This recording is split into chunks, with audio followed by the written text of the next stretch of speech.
Ano? Buhay?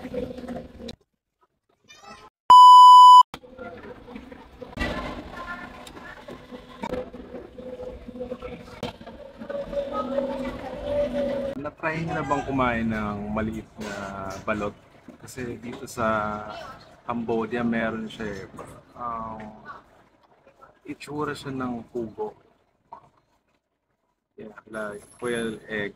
Pero balot yung laman niya. Hindi ko lang alam kung meron sa Philippines to kasi hindi ko pa na-try. Yung balot lang ng malaki. Then ito yung sauce nila. Ayan. And ito na yung maliit na balot. Ngayon kung makikita nyo, yung balat. Init. So gawin na natin yung sauce.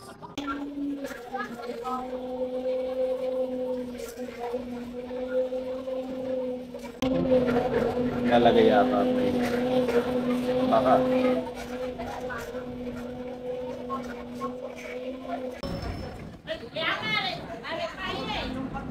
Kumakain na ito, medyo makalat.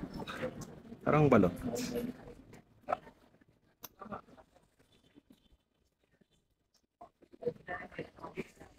Nakikita niyo yung sabaw.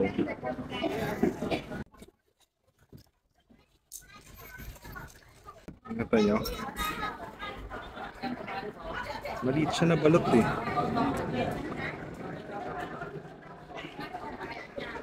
So hindi ko pa siya na-try sa Philippines. Yung malaki lang talaga.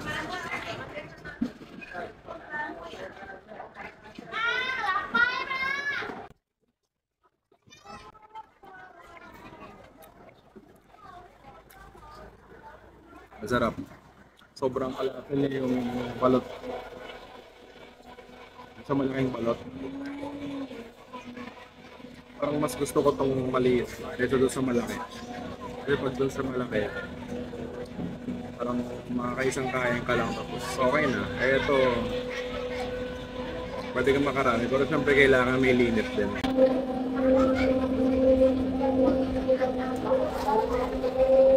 Tik ng mabuhay ah.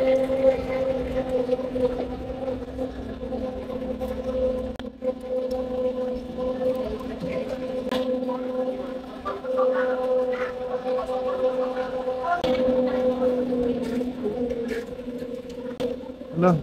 Buhay?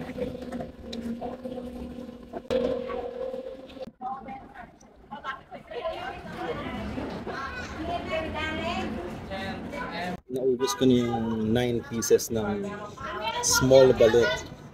Then nag-order ako ng the big balut. So let's compare the big and small.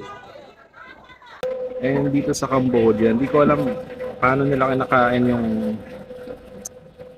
balot. Pero nakalagay sa ganito. Yung parang pinataktak nila dito. Unlike sa atin sa Philippines, like used to like this and then open. But here, iba eh. Ang hirap naman.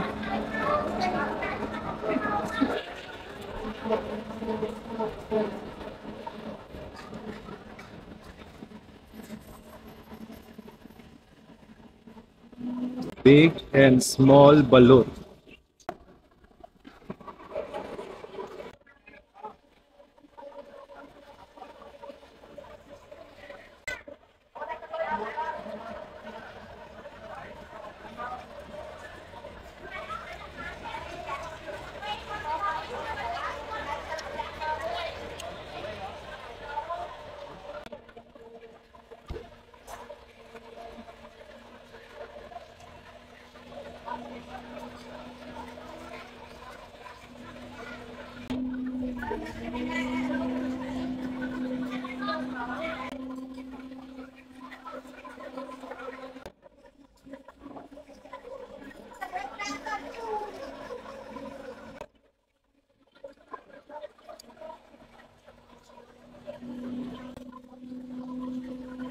Ako, mas gusto ko talaga yung maliit na balot. Hindi ko alam, nakaka-addict siya eh. Gusto ko pa mag-order pero syempre, limit-limit lang tayo.